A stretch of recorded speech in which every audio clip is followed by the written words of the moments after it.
Everyone, it's Will. Welcome back to Team United. It is not Monday today. I'm uploading this a day early because on Monday I am getting my chest surgery, so I won't really have the time or energy to make a video, or at least one that would make much sense. So, yeah, this week's topic is navigating masculinity and gender in our cultures. So, as I mentioned before, I'm half Punjabi. So my dad's family immigrated to Canada from India in somewhere around the 30s or the 40s. I'm not really sure. My dad's first generation, so I'm second generation, I guess. And it's it's hard because I don't want to make it seem like because my family's Punjabi, they have all these like different ideas, because anyone can be, transphobic and sexist. Like there's a lot of really transphobic and sexist white people. So, but my family doesn't talk about stuff like this, and it's not expected, and my family doesn't understand it, and they expect strict gender roles to be adhered to. I think a lot of it comes from being immigrants, and when they came to Canada, they had to abandon their old identities and take on new personas in order to survive, in order to get jobs, to not get beat up, to just live in this country. Because, I mean, there's still a lot of racism, but there was so much more when they came. And in order for my grandfather to get a job, he came over here as a teenager, by himself without his parents, and in order for him to get jobs and live and create a life for himself, he needed to fit in. So he cut his hair, even though he until the day he died, he was a practicing Sikh. He cut his hair, he shaved, he shed that identity and took on a new one. And I think part of the attempt to fit into Western culture means holding on to those Western ideals of gender, of sexuality, and all of that. And I admittedly don't know much about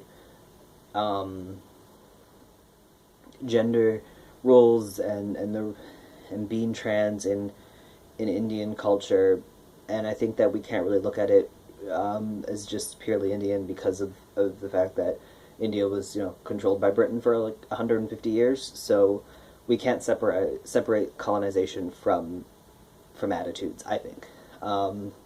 That's not really what I'm talking about. I'm talking about in Canada, with my family specifically. I only speak for my family. We don't talk about it. I haven't seen most of my family for, like, since I was 14, when my uncle passed away. And I saw one family member since then. That was when I was 17, and I'm 21 now.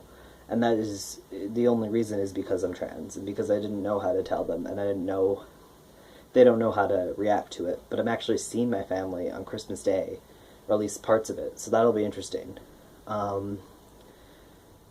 Yeah, I just feel like it's this fear. It's that in their minds, I think they see it as, we came to Canada, or we were born here, first generation.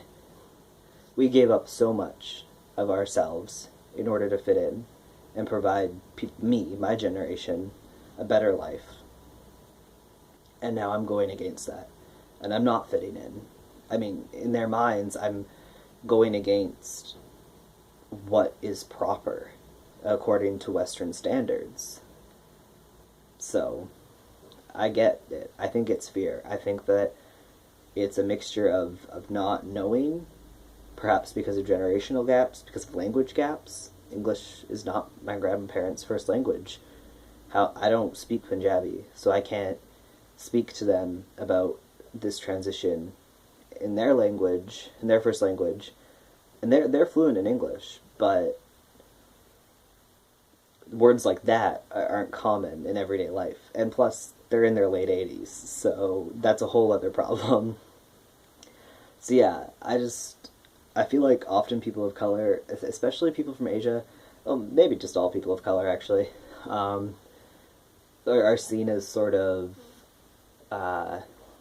like homophobic and transphobic and sexist in a way that white people aren't. But don't think that's fair. I mean, I know a lot of really uh, homophobic and sexist and transphobic white people, and I think that a lot of it, when it's, at least when it's based in immigrant communities, it is because of this fear of not fitting in, because they've had to for so long.